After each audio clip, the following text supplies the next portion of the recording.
ఈ రోజుల్లో భార్యాభర్తలు ఇద్దరు కష్టపడితే కానీ ఇల్లు గడవని పరిస్థితి అయిపోయింది. అయితే ఏంటంటే ఇప్పుడు ఈ రోజుల్లో ఎర్లీ మార్నింగ్ లేచి వంటలు ప్రిపేర్ చేసుకుని లంచ్ బాక్సెస్ ప్యాక్ చేసుకుని పిల్లల్ని ప్యాక్ చేసుకుని హస్బెండ్కి చేసుకుని బయటకు వెళ్ళి ఆడవాళ్ళు చాలామంది ఉన్నారండి.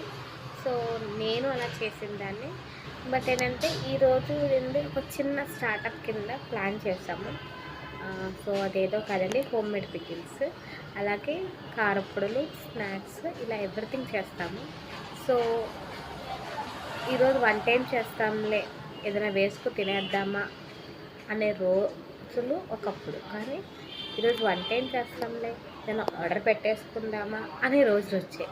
అంటే ఒకప్పుడు ఏంటంటే ఇంట్లో ఊరగాయలు ఉండేవి, అన్నం వండేసుకుని ఆ ఊరగాయలు పెట్టేసుకొని తినేద్దామా అనుకునేవాళ్ళు. ఇప్పుడు ఏంటంటే 100 రూపాయలకే బిర్యానీ వచ్చేస్తుంది, బిర్యానీ తినేద్దాము అలా వచ్చింది. కానీ పద్దాకా బిర్యానీ హెల్తీ కాదు కదండి. మన ఫాదర్స్ అందరూ కూడా ఎప్పటికప్పుడు ఏంటంటే ఫ్రెష్గా పికిల్స్ అవి ప్రిపేర్ చేసుకొని ఇంట్లో స్టోర్ చేసుకుని ఎప్పుడైనా లేజీగా అనిపిస్తే అలా వీళ్ళు పికిల్స్ యూజ్ చేస్తున్నారు. సో అదే లేజినెస్ మీకు అనిపిస్తే మీ ఇంటి రుచుల్ని మేము అందిస్తున్నాం. సో మీకు మీ ఇంట్లో ఉన్న రుచులు కావాలి అంటే వెంటనే మాకు డిఎం చేయండి.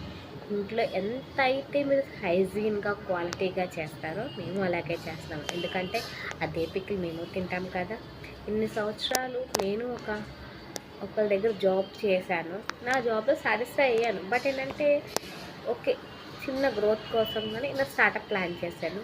సో దానికి మీ అందరూ సపోర్ట్ చేస్తారు అని ఆశిస్తూ నేను. సో మీలో ఎవరికైనా పికిల్స్ పట్టుకోలేము,